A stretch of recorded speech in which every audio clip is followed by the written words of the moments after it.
Evening everyone. যেটাকে আমি গমে পাইছোঁ যে গুৱাহাটী ইউনিভাৰ্চিটিয়ে অলৰেডি জিঅ' BEd এণ্ট্ৰেন্সৰ নটিফিকেশ্যনখন জাৰি কৰিছে। চ' নটিফিকেশ্যনখনৰ ভিতৰত আমি যেতিয়াকে গম পালোঁ যে যিখিনি BEd এণ্ট্ৰেন্স দিবলৈ গৈ আছে তেওঁলোকে খুব ধুনীয়াকৈ গমেই পাইছে যে BEd এণ্ট্ৰেন্স কেতিয়া এপ্লিকেশ্যন ষ্টাৰ্ট হ'ব, কেতিয়া শেষ হ'ব আৰু কেতিয়া এণ্ট্ৰেন্সৰ ডেট দিছে। গতিকে আমি গম পাওঁ যে তেওঁলোকৰ যিখন নটিফিকেশ্যনৰ যিখন নটিচ আছিলে তাত উল্লেখ কৰা আছিলে যে এপ্লিকেশ্যন ডেট দিছে তেওঁলোকে 25 জুন, তাত মানে হৈছে 25 জুন। এপ্লিকেশ্যনখন এণ্ডিং হ'ব, মানে ফৰ্ম ফিলাপখন এণ্ড হ'ব জুলাইৰ 5 তাৰিখে, আৰু তেওঁলোকে এণ্ট্ৰেন্স কেতিয়া পাতিছে, এণ্ট্ৰেন্স পাতিছে জুলাইৰ 20 তাৰিখে। এইখিনি আছে কথা। এতিয়া BEd এণ্ট্ৰেন্স মানে একচুৱেলি BEdৰ আমি কি পঢ়িব লাগিব, কি পঢ়িব নালাগিব অলৰেডি গোটেইখিনি ষ্টুডেণ্টে বা গমেই পাইছে, বা তেওঁলোকে আদাৰ ইউটিউব চেনেলবিলাকৰ পৰাইতো গম পাইছে, বা নিজেও এক্সাম মানে এণ্ট্ৰেন্সৰ যিখন চিলেবাছ আছে সেইখন চায়ো গোটেইখিনি গম পোৱা যায়। কিন্তু এতিয়া এটা কথা হৈছে যে BEdৰ এণ্ট্ৰেন্সৰ পেপাৰখনত কিমান মাৰ্কছ থাকিব, মানে টোটেল মাৰ্কছ হৈছে 400, আৰু কুৱেশ্যনৰ সংখ্যা থাকিব 100, আৰু ইচ কুৱেশ্যনৰ মাৰ্কছ কিমান থাকিব 4 মাৰ্কছ। গতিকে আৰু কুৱেশ্যনৰ মানে গোটেই 100টা কুৱেশ্যন আমি কমপ্লিট কৰিব লাগিব উইদিন 2 আৱাৰ্ছৰ ভিতৰত। গতিকে যিসকলে BEdৰ কাৰণে BEd এণ্ট্ৰেন্সৰ কাৰণে প্ৰিপেয়াৰ কৰি আছে, বা তেওঁলোকে কিছুমানে এবাৰত নহয়, দুবাৰত নহয়, বা 3বাৰত নহ'ব পাৰে, ডাঙৰ কথা নহয়। গতিকে যিহেতু ইমান ইজি নহয় এণ্ট্ৰেন্স এটা ক্লিয়াৰ কৰা, বিকজ ইয়াতে বহুতখিনি কম্পিটিশ্যন আছে, সকলোৱে গম পায়। ডিব্ৰুগড় ইউনিভাৰ্চিটিৰ আণ্ডাৰত কোনোবাই দিবলৈ গৈছে, তেজপুৰ ইউনিভাৰ্চিটিৰ আণ্ডাৰত দিবলৈ গৈছে, বা কোনোবাই বড়োলেণ্ড ইউনিভাৰ্চিটিৰ আণ্ডাৰত দিবলৈ গৈছে, বা এতিয়া গুৱাহাটী ইউনিভাৰ্চিটিৰ আণ্ডাৰত দিব। এতিয়া কথাটো হৈছে কি যে সকলোৰে কাৰণে এটাই কম্পিটিশ্যন থাকে যে যিকোনো আমাক চৰকাৰী হওক বা প্ৰাইভেটকৈ হওক আমাক এটা কি লাগে, BEd কৰিবৰ কাৰণে এটা আমাক ছিট লাগে। এতিয়া যিহেতুকে কম্পিটিশ্যন ইজ ভেৰি টাফ, অকল BEdৰ এণ্ট্ৰেন্স বুলি নহয়, আপুনি যিকোনো এক্সাম দিবলৈ যায় তাতে আপোনালোকে দেখিব যে কম্পিটিশ্যন আছেই। এতিয়া কথাটো হ'ল যে আমাৰ যেতিয়া চিলেবাছখন, যিহেতুকে মই যোৱাবাৰ BEdৰ এণ্ট্ৰেন্স ক্লিয়াৰ কৰিছিলোঁ, মই বৰ্তমান ৱেষ্ট গুৱাহাটী কলেজ অফ এডুকেশ্যনত মই BEdৰ ফাৰ্ষ্ট ইয়েৰ ষ্টুডেণ্ট, যিহেতুকে আমাৰ এক্সাম হোৱা নাই, আগষ্ট মাহত এক্সাম হ'ব। এতিয়া যিটো ছেকশ্যন A থাকিব, যিটো আমাৰ চিলেবাছখন আছে, সেই চিলেবাছখন যেতিয়া চিলেবাছখনৰ মাজেৰে মই গৈছিলোঁ যোৱাবাৰ, বা এতিয়াও মই দেখিছোঁ যে চেম চিলেবাছ আছে, চিলেবাছ চেঞ্জ হোৱা নাই, একেটাই চিলেবাছ আছে। কিন্তু ছেকশ্যন 1ত, যিটো ছেকশ্যন 1 বা ছেকশ্যন A 120 মাৰ্কছ থাকিব, তাত ইংলিছ কণ্টেণ্টটো আছে।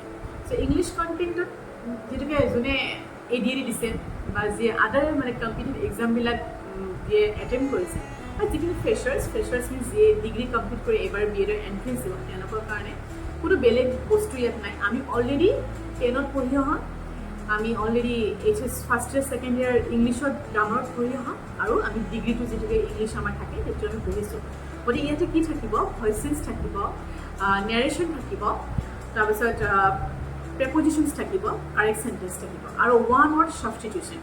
গতিকে এতিয়া কথাটো হ'ল কি যে আমি যিখিনি পঢ়িছিলোঁ অলৰেডি, মেট্ৰিক দিওঁতে পঢ়িছোঁ, ভইচেছ আমাক লাগে, কম্পিটিটিভ এক্সামতো লাগে, কম্পিটিটিভ এক্সামিনেশ্যনবিলাক যেতিয়া আমি এটেম্প কৰোঁ তেতিয়াও আমি ভইচেছ জানো, হয়, বা নেৰেশ্যন জানো, গোটেইখিনি আমি জানোৱেই।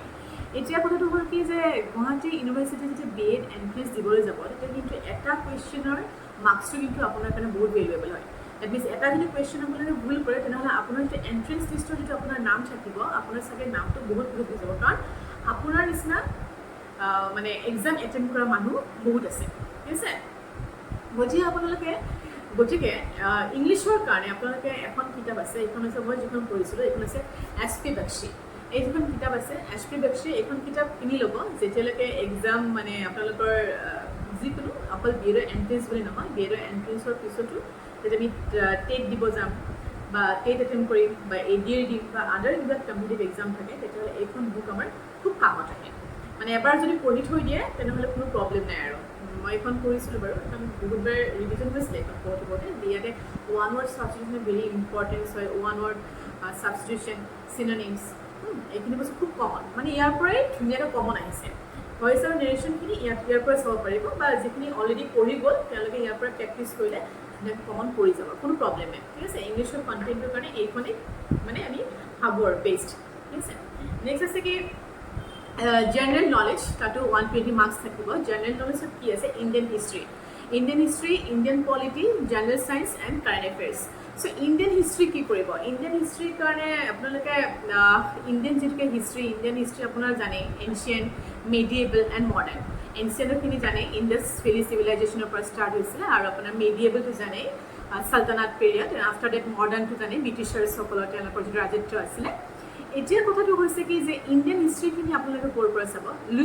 লুচেণ্টৰ পৰা চাব পাৰিব, কোনো প্ৰব্লেম নাই। আৰু যিখিনি মই যিটোকে APSC কাৰণে কৰি আছোঁ প্ৰিপেয়াৰ, গতিকে মই স্পেক্ট্ৰামৰ পৰা পঢ়িছিলোঁ, গতিকে APSC স্পেক্ট্ৰামখন লাগে আমাক, গতিকে মই ইণ্ডিয়ান হিষ্ট্ৰীখিনি টেকল কৰাত কোনো প্ৰব্লেম হোৱা নাছিলে।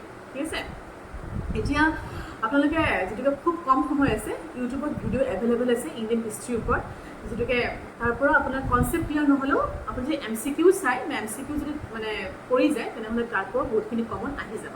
ঠিক আছে, এতিয়া আহিছে ইণ্ডিয়ান পলিটি। ইণ্ডিয়ান পলিটিৰ কাৰণে আপোনাৰ জানেই, ইণ্ডিয়ান পলিটিৰ কাৰণে এইখনটো বাইবেল হয় ইণ্ডিয়ান পলিটিৰ, M. লক্ষ্মীকান্ত। M. লক্ষ্মীকান্ত যোনে এবাৰ পঢ়িছে তাৰ কাৰণে কোনো মানে ইণ্ডিয়ান পলিটিখন মানে খুব ইজি, মানে ইমান টান নহয়। কিন্তু ইণ্ডিয়ান পলিটিখনতো বহুত বস্তু জানিবলগীয়া আছে, মানে আৰ্টিকলছ, প্ৰিএম্বল, তাৰপিছত কোনটো আৰ্টিকলছে কোনটো মানে আমাৰ ইণ্ডিয়াৰ পলিটিৰ কোনটো ছেকশ্যন ইণ্ডিকেট কৰিছে, সেইখিনি বস্তু কিন্তু একদম একুৰেট হ'ব লাগিব। মানে আৰ্টিকলটো অনুযায়ী কোনটো ছেকশ্যন মানে সেই আৰ্টিকলটোৱে ইণ্ডিকেট কৰা, সেইটো বস্তু ভালকৈ জানিব লাগিব। আদাৰৱাইজ কিন্তু আৰ্টিকলটো যদি ভুল হৈ যায়, আপোনালোকৰ যিটোকে অবজেক্টিভ কুৱেশ্যন হয়, MCQ হয়, গতিকে অবজেক্টিভ কুৱেশ্যনত এইটো বহুত ভয়। এটাও যদি কিবা ভুল হৈ যায়, আপোনাৰ কনফিউজন হৈ যায়, তেনেহ'লে আপোনাৰ কিন্তু মাৰ্কছ কাটা যাব 4 মাৰ্কছ। ঠিক আছে, এতিয়া ইণ্ডিয়ান পলিটিৰ কাৰণে মই কৈ দিলোঁ M. লক্ষ্মীকান্ত, যিয়ে অলৰেডি চাই আছে তেওঁৰ কাৰণে খুব ভাল, আৰু যিয়ে চোৱা নাই তেওঁলোকে আৰ্টিকলছখিনি ইউটিউবৰ ভিডিঅ'ৰ পৰাও চাব পাৰিব। মানে ইউটিউবৰ বহুত ভিডিঅ' থাকে, জানেই APSC কাৰণে যিয়ে পঢ়ি আছে বা ADR এখনো যিয়ে পঢ়িছে একেই, চব কণ্টেণ্টবিলাক একেবাৰে কোনো চেঞ্জ নাই, গতিকে তাৰ পৰা চালেও হৈ যাব। জেনেৰেল চায়েন্সখিনি কি হয়, একচুৱেলি আৰ্টছ বেকগ্ৰাউণ্ডৰ ষ্টুডেণ্টৰ কাৰণে জেনেৰেল চায়েন্সখিনি অকণমান টান, মানে অকণমান কি হয় আমাৰ কাৰণে টান লাগে জেনেৰেল চায়েন্সখিনি, আৰু যিখিনি চায়েন্সৰ ষ্টুডেণ্ট তেওঁলোকে খুব ইজিলি ধুনীয়াকৈ পৰা মাৰ্কছটো উঠায়। গতিকে সেইখিনি জেনেৰেল চায়েন্সৰ কাৰণে আপোনালোকে ইউটিউবৰ ভিডিঅ' সেইটোৱে ৰেকৰ্ডিং, মই সেইটোৱে ৰেকমেণ্ড কৰোঁ, কাৰণ মোৰ জেনেৰেল চায়েন্সৰ কাৰণে বেলেগ চোৱা নাছিলোঁ, জেনেৰেল চায়েন্সৰ কাৰণে মই ইউটিউবৰ পৰাই চাইছিলোঁ। ঠিক আছে, কাৰেণ্ট এফেয়াৰ্ছৰ কাৰণে যদি কাৰেণ্ট এফেয়াৰ্ছ আছাম ৰিলেটেড বা ইণ্ডিয়ান ৰিলেটেড, তেনেহ'লে মই এটা ইউটিউব চেনেল ৰেকমেণ্ড কৰিব পাৰোঁ, ডিজিটেল আছাম বুলি কয়। ডিজিটেল আছামত ধুনীয়াকৈ আপোনাৰ মানে মান্থলি ৱাইজ তেওঁলোকে অলৰেডি আপোনালোকে পেইড তেওঁলোকৰ এপত গৈ ল'ব পাৰে, নহ'লেও মানে ইউটিউবত তেওঁলোকৰ চেনেল আছে, খুব ধুনীয়াকৈ ছাৰজনে বুজাই দিয়ে, তাৰ পৰাও ধুনীয়াকৈ যদি চাই মানে আপোনাৰ কাৰেণ্ট এফেয়াৰ্ছটো হৈ যাব। কিন্তু ৰিভিজন কৰি থাকিব লাগিব, মানে এনেকুৱা হ'ব যে কাৰেণ্ট এফেয়াৰ্ছ গোটেইখিনি মানে মই টেকল কৰিম। ঠিক আছে, নেক্সট আছে আপোনাৰ ছেকশ্যন চি আছে, ইয়াতো 120 মাৰ্কছ, ইয়াত 120 মাৰ্কছৰ ছেকশ্যন কি, taste of reasoning and numerical ability. তো টেষ্ট অফ ৰিজনিঙততো ৰিজনিংটো জানেই, ৰিজনিঙত কেলেণ্ডাৰ, ব্লাড ৰিলেশ্যন, ক্লক, এইখিনি বস্তু চালে হৈ যাব বাৰু।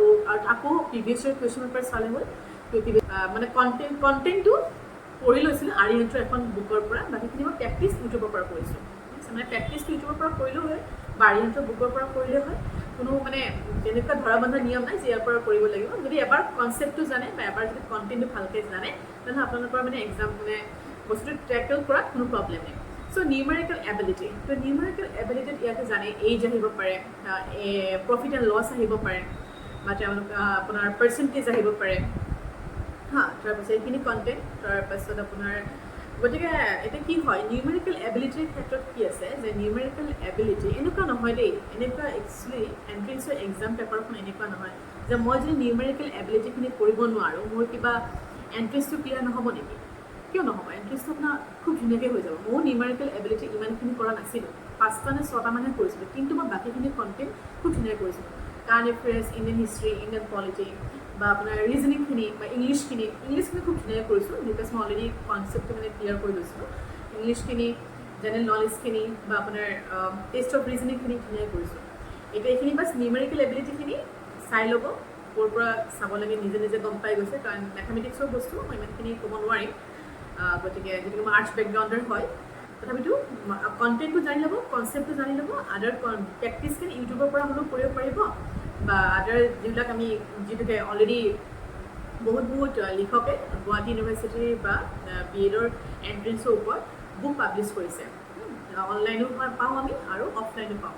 ঠিক আছে অনলাইনত কিনি পেলাই পাৰ্চেছ কৰিব পাৰে আৰু অফলাইনো এভেইলেবল আছে বাট কোনোবা এখন কিনি আনি প্ৰেক্টিছ কৰিলে হ'ল বা তাতে যিবিলাক MCQ আছে সেইখিনি কৰিলে হ'ল বা অবজেক্টিভখিনি চালেও হৈ যাব এটা ছেকশ্যন ডিত কিন্তু 40 মাৰ্কছ আছে তো ছেকশ্যন ডিটো কি আছে section D is a current Indian education system এটা কাৰেণ্ট ইণ্ডিয়ান এডুকেশ্যন ছিষ্টেম বুলি ক'লে আমি যিখিনি আৰ্টছৰ ষ্টুডেণ্ট তেওঁলোকে জানে তেওঁলোকে ফাৰ্ষ্ট ইয়েৰ ছেকেণ্ড ইয়েৰত যাৰ এডুকেশ্যন আছিলে সেই এডুকেশ্যন মানে ছাবজেক্টটো যাৰ আছিলে সেই এডুকেশ্যন ছাবজেক্ট থকা মানুহখিনিয়ে ইণ্ডিয়ান এডুকেশ্যন ছিষ্টেমটো ক'ৰ পৰা ষ্টাৰ্ট হৈছে খুব ধুনীয়াকৈ তেওঁলোকে জানে উইডৰ ডেছপাটছৰ পৰা 1986ৰ যিটো এডুকেশ্যন পলিচি তাৰপিছত কোঠাৰী কমিশ্যন তাৰপিছত মুডালিয়াৰ কমিশ্যন ৰাধাকৃষ্ণন কমিশ্যন গতিকে এইখিনি বস্তু আমি চাব লাগিব that means Indian current Indian education system আৰু তাতকৈ বেছি ইম্পৰ্টেণ্ট থিং হৈছে বৰ্তমানৰ NEP 2020 NEP 2020 বৰ্তমান এনেকুৱা নহয় যে অকল মানে এণ্ট্ৰেন্স এক্সামতে আহিছে এণ্ট্ৰেন্স এক্সামিনেশ্যনতে আহিছে তেনেকুৱা নহয় এতিয়া NEP 2020 কুৱেশ্যন যেতিয়া আপুনি BEd কৰিব যাব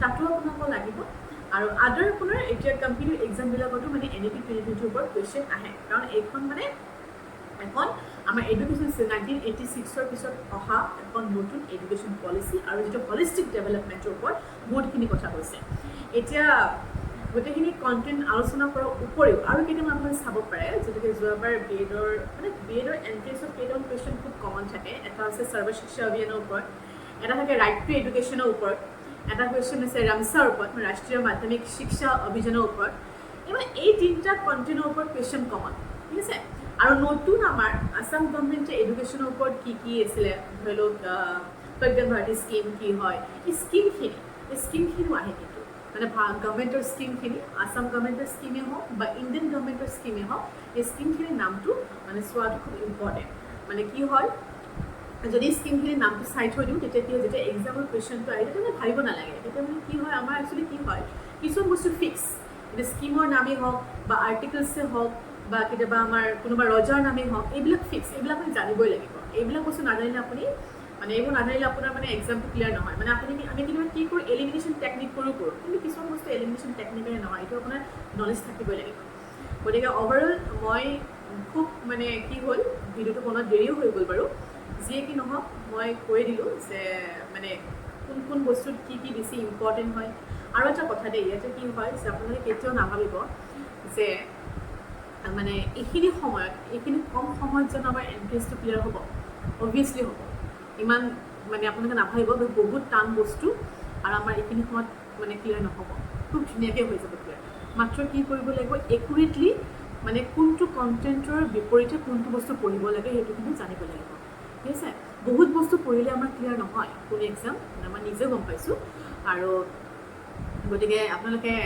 যদি কিবা কাৰণ এইবাৰ নহ'লে বাৰু কিবা কাৰণে আপোনালোকে এইবাৰ এটা এক্সাম বা এণ্ট্ৰেন্সটো ক্লিয়াৰ কৰিব নোৱাৰিলে তাৰ কাৰণে এইটো নহয় যে আপোনালোকে কেতিয়াও নোৱাৰিব ঠিক আছে অহাবাৰ পাৰিব আপোনালোকে এইবাৰৰ পৰা যেতিয়া জুলাইত এণ্ট্ৰেন্সটো হৈ যাব জুলাইৰ 20 তাৰিখে এণ্ট্ৰেন্সটো হৈ যাব আপোনালোকে নিজেই গম পাব নহয় যে এণ্ট্ৰেন্সত কি পঢ়িব লাগে কেনেকৈ কুৱেশ্যন আহে ঠিক আছে আৰু এটা কথা মনত ৰাখিব ইমান ইজিলি কিন্তু নল'ব কাৰণ যোৱাবাৰ পেপাৰখন খুব টাফ আছিলে ইমান সহজ নহয় যে আমিতো ভাবিছিলোঁ যে NEP 2020 ওপৰত কুৱেশ্যন আহিব কিন্তু NEP 2020 ওপৰত কুৱেশ্যন কৰিও আৰু এটা কথা আসাম হিষ্ট্ৰীখিনিও চাব পাৰে আসাম হিষ্ট্ৰী চাব নহয় আসাম হিষ্ট্ৰী কুৱেশ্যন মোৰ যোৱাবাৰ যিখন পেপাৰ আছিলে সেইখন আসাম হিষ্ট্ৰী মানে পেজটো ফ্ৰণ্ট ছাইডত পৰিছিলে আফটাৰ দ্য ইণ্ডিয়ান পলিটি আছিলে চ' আসাম হিষ্ট্ৰীৰ যিটো কুৱেশ্যন অলৰেডি মই আসাম হিষ্ট্ৰী কৰিছিলোঁ ইমানখিনি পঢ়াৰ পিছতো মই 2-3টা কুৱেশ্যন এৰি থৈ আহিছোঁ পিছত মই ভিক্টৰ দাস ছাৰৰ ব্ৰহ্মাস্ত্ৰ পঢ়োঁতে গম পালোঁ যে তাতে মানে সেই কুৱেশ্যনকেইটা আছিলে ভাবিছিলোঁ এবাৰ পঢ়া হ'লে সেইকেইটা মাৰ্কছ কেইটামান আকৌ মই চাগে গভৰ্ণমেণ্টত পালোঁহেঁতেন চ' এইটো ৰিগ্ৰেট থাকিয়ে যায় বাৰু আমাৰ যিয়ে কি নহওক গতিকে মই অলৰেডি কৈ দিলোঁ চিলেবাছখিনি মাজতে গ'লোঁ পাৰিলে ভিডিঅ' আনিব ট্ৰাই কৰিম অলৰেডি মোৰো এক্সাম আহি আছে আগষ্টত মানে যিমানখিনি পাৰোঁ সিমানখিনি নিজৰ ফালৰ পৰা দিবলৈকে ট্ৰাই কৰিম আৰু সকলোকে অনুৰোধ কৰিম যে নিজৰ যিমানখিনি আছে 100% দিয়ক মানে কি হয় এবছৰ পিছুৱাই গ'লে আকৌ নেক্সট ইয়েৰ বা আপোনাৰ গমেই পায় যে BEdটো খুব কষ্টলি হয় আকৌ ফিজ বাঢ়ি গৈ থাকিব আকৌ কম্পিটিশ্যন বাঢ়ি গৈ থাকিব গতিকে যিকোনো উপায়ে নিজৰ কাৰণে এটা চিট ল'বলৈকে ট্ৰাই কৰক গতিকে আজিলৈকে ইমানখিনি অনাগত সময়ত আকৌ কিবা মানে আকৌ এক্সাম ৰিলেটেড বা আকৌ এণ্ট্ৰেন্স ৰিলেটেড মই কুৱেশ্যন আহিবলৈকে ট্ৰাই কৰিম আজিলৈ ইমান